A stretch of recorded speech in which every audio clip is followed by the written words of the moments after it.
በምርጫ ዙሪያ የኢህአፓ ወኪል ነኝ ብለሽ የቀረብሽው ወጣት ገና ከጅምሩ እሺ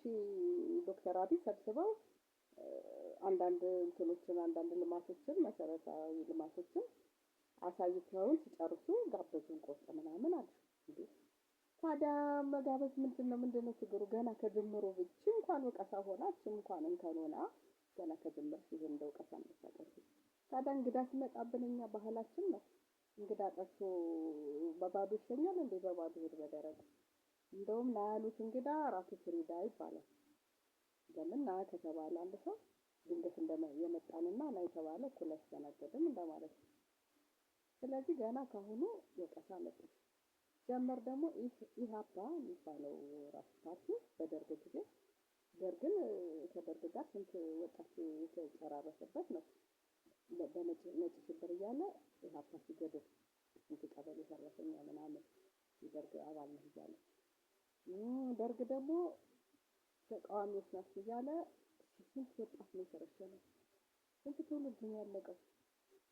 እንዴ ይሄን እንደው ስሙን እንኳን ለምን ማለት ቀይሩት እሺ አሁን ወጣቶች ናቸው የባለፈው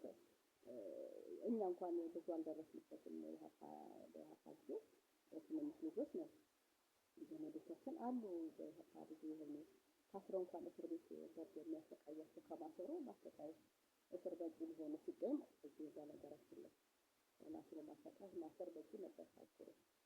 ያ ሁሉ ሁኔታ እያለ አሁን ስሙን እንኳን መቀየር አንድ ነገር ነው ሀሳብ ነው ያሁን ወጣቶች ናቸው በፊት ነው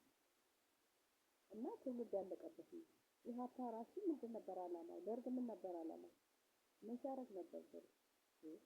መሬት ላራሹ አለ መሰረተ ትምህርት አለ በትምህርት አለ የሴቶች እኩልነት አለ ብዙ ነገር አለ ቀበሌ አቋቋመ ይሄ ነበር መጥፎነቱ ይሄን ነበር ተቃወሞ የነበረው ጥያቄ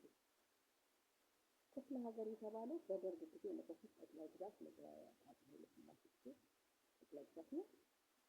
ደርግ መጥቶ ክፍለ ሀገር አለ ለማስተዳደር ክፍለ ሀገር ቢባልም ደግሞ ችግር የለውም ለማስተዳደር እንዲመች ነው ማንኛውም ሰው እንዳሁን አይደለም የትም ሄዶ ሰርቶ አፍቶ የሚኖርበት ዘመን ነው እና ብዙ ጥሎች ነበሩት ወንጀል ገደቡ መዝሙሮች ነበሩ ብዙ ነገሮች የደርጉ ጥሎች ነበሩ ማን ጊዜ ሰጠው ኢህአፓ ምናምን እየተባለ ለጦርነት ወከባ ነበር የተቋሚ ወከባ በዚያ አድባሪ በዛት ሶማሌንም ያስመስል አሰብነት ገለጣላችሁ እንደውም እናንተ በደርግ ጊዜ ተቋም ወከባ ተቋም አሰራት ገለጣልን ነበር